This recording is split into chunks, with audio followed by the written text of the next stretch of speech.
পূর্বশত্রুতার জের ধরে একটি পরিবারকে বৈদ্যুতিক শক দিয়ে হত্যার চেষ্টা। ঘটনাটি ঘটেছে ফরিদপুর জেলার নগরকান্দা থানার রামনগর ইউনিয়নের নরসিংহপুর গ্রামের মামুন শেখের পরিবারের সাথে। মামুন শেখ একজন রেমিটেন্স যোদ্ধা, যার কারণে কিছু সন্ত্রাসীরা তার পরিবারকে বিভিন্নভাবে ক্ষতি করার ষড়যন্ত্র করে আসছে। গভীর রাতে তার বাড়ির টিনের উপর ঢিল মেরে জীবনকে করে তুলেছে অতিষ্ঠ। কিছুদিন আগেও 11,000 ভোল্টের তার বাড়ির টিনের ঘরের সাথে লাগিয়ে হত্যার চেষ্টা করে দুর্বৃত্তরা। এই নিয়ে শুরু হয় এলাকায় নতুন রহস্যের জাল।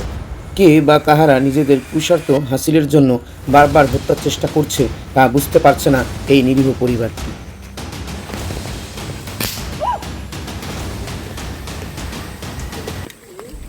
আপনার নাম কি? আপনার গ্রামের বাড়ি কোথায়? থানা?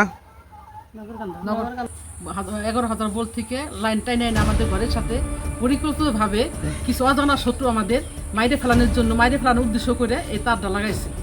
রাত্রে যখন এই তারটা লাগাইছে আমরা দেখিনি, যখন হাত দিচ্ছি তখন দেখি আমাদের সব জায়গায় শর্ট করে।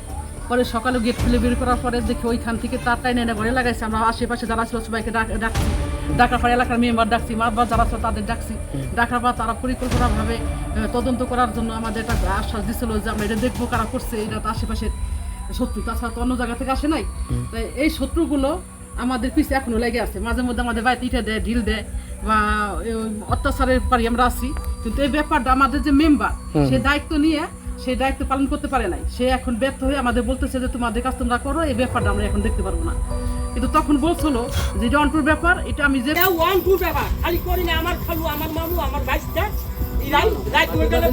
অত্র এলাকার দায়িত্বে আছেন গিয়াস মেম্বার, কিন্তু তিনি তা দমন করছেন না, কারণ সবাই তারই আত্মীয় স্বজন।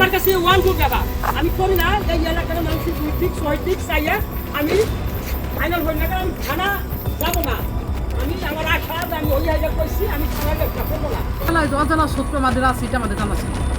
এখন যেভাবে নাকি আমাকে পরিকল্পিতভাবে আমাদের মারার একটা পাত পাচ্ছিল, আল্লাহ আমাদের রক্ষা করছে সেই পাত থেকে। এখন এই পরিকল্পনা কে করছে, কারা করছে, আমি এই বিষয়ে আমি প্রশাসনের সাহায্য চাই, আপনাদের সাংবাদিক যারা আছেন তাদের সাহায্য চাই, দেশবাসীর সাহায্য চাই, যে আমার এই জিনিসগুলো বের করে আমার একটু স্বস্তির দেন। আমি এখন দুশ্চিন্তায় আছি যে কখন কার আমাদের আবার এই ঘটনা ঘটাবে।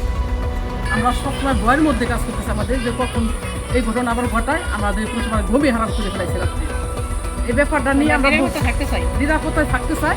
আমরা এই ব্যাপারটা নিয়ে আমরা নিশ্চিত হতে চাই। আমাদের আশেপাশে যারা আছে, আমাদের চেয়ারম্যান, মেম্বার, আমাদের আশেপাশে মাতবার যারা আছে, আশেপাশে সবাই আমাদের সহযোগিতা করে আমরা নিশ্চিতভাবে আমরা একটা শান্তি, সুষ্ঠু এবং সুন্দর একটা বিচার হোক এবং সমাজে শান্তি ফিরে আসুক। ফিরে আসুক। মোহাম্মদ রেজাউল ইসলাম বাবলু, নগরকান্দা, ফরিদপুর।